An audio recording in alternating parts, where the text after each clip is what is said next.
சட்டமன்றத்திலே அமைச்சராக பதில் சொல்வதை நாங்கள் ரசித்தது உண்டு.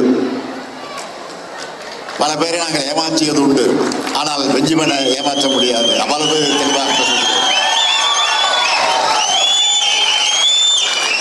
இப்படிப்பட்ட உழைப்புக்கும் அனுபவத்துக்கும் சொந்தக்காரராக விளங்கிக் கொண்டிருக்கக்கூடிய நம்முடைய அருமை சகோதரர் பெஞ்சமின் அவர்கள் கழகத்தை நோக்கி வந்திருப்பது உங்களை எல்லாம் விட நான் அதிகமான அளவுக்கு மகிழ்ச்சி அடைந்துட்டு இருக்கேன்.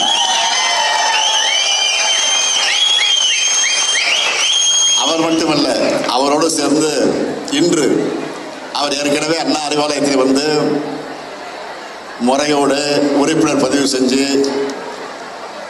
என்னை போன்ற நம்முடைய முன்னோடிகள் முன்னிலையில் வந்து சேர்ந்திருந்தாலும் இன்றைக்கு இந்த வட்டாரத்தில் இருக்கக்கூடிய தோழர்களை, தாய்மார்களை, சகோதரர்களை, சகோதரிகளை, இளைஞர்களை எல்லாம் ஒன்று திரட்டி கழகத்தில் இணையக்கூடிய நிகழ்ச்சியாக ஒரு மாபெரும் விழாவாக இந்த வட்டாரத்துடைய திராவிட முன்னேற்ற கழகத்துடைய வரலாற்றிலே பதிவாக இருக்கக்கூடிய ஒரு நிகழ்ச்சியாக இதை நடத்தி கொண்டிருக்கிறார். அதற்காக நான் மீண்டும் மீண்டும் தலைமை கழகத்தின் சார்பில், ஏன் இந்த மாவட்ட கழகத்தின் சார்பில் என்னுடைய இதயபூர்வமான நன்றியை நான் பெஞ்சமின் அவர்களுக்கும் மற்றவர்களுக்கு நான் தெரிவித்துக் கொள்ள விரும்புகிறேன். பொதுவாக ஒரு தேர்தல் முடிஞ்சிச்சுன்னா என்ன நடக்கும் தெரியுமா? தேர்தல் முடிஞ்ச உடனே வெற்றி பெற்ற இயக்கத்தை நோக்கி நிறைய பேர் போய் சேர்ந்துருவாங்க. எதிர்கட்சியிலிருந்து விலகி ஆளுங்கட்சிக்கு தான் நிறைய பேர் போய் சேருவாங்க. ஆனா இங்க என்னன்னா, எதிர்கட்சியாக இருக்கக்கூடிய திமுக கழகத்தில் வந்து நீங்க சேர்ந்திருக்கிறீங்கன்னா நீங்கள் பதவிக்காக அல்ல, பவுசுக்காக அல்ல, பொறுப்புக்காக அல்ல, நீங்க எல்லாரும் கொள்கை தான் முக்கியம் என்ற உணர்வோடு வந்து சேர்ந்திருக்கீங்க. அதுதான் பாராட்டப்பட வேண்டிய ஒரு விஷயம், உண்மையிலே பெருமைப்பட வேண்டிய விஷயம். திராவிட முன்னேற்ற கழகம் வலிமையாக இருந்தாதான் தமிழ்நாட்டை காப்பாற்ற முடியும்னு நம்பி இந்த இயக்கத்தை வந்து சேர்ந்திருக்கிறீங்க.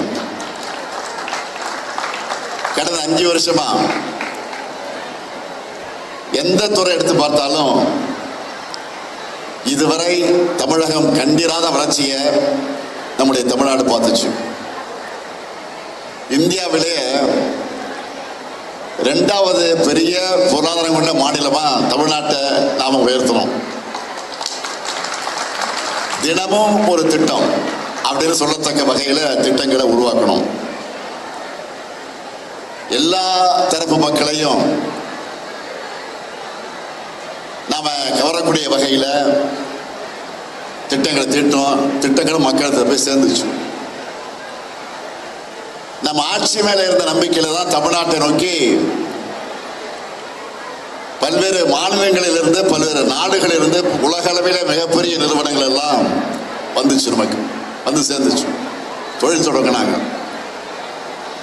தொழில் தொடங்கினது மட்டுமல்ல, எல்லா மாவட்டங்களையும் வேலை வாய்ப்புகளும் பெருகிச்சு. அண்டை மாநிலங்களை ஆட்சி செய்யக்கூடிய அரசியல் ரீதியா நமக்கு எதிரணியில் இருக்கக்கூடிய தலைவர்கள் கூட இதை வெளிப்படையா பார்த்துட்டு பாராட்டாங்க. சில பேர் பொறாமப்பட்டாங்க.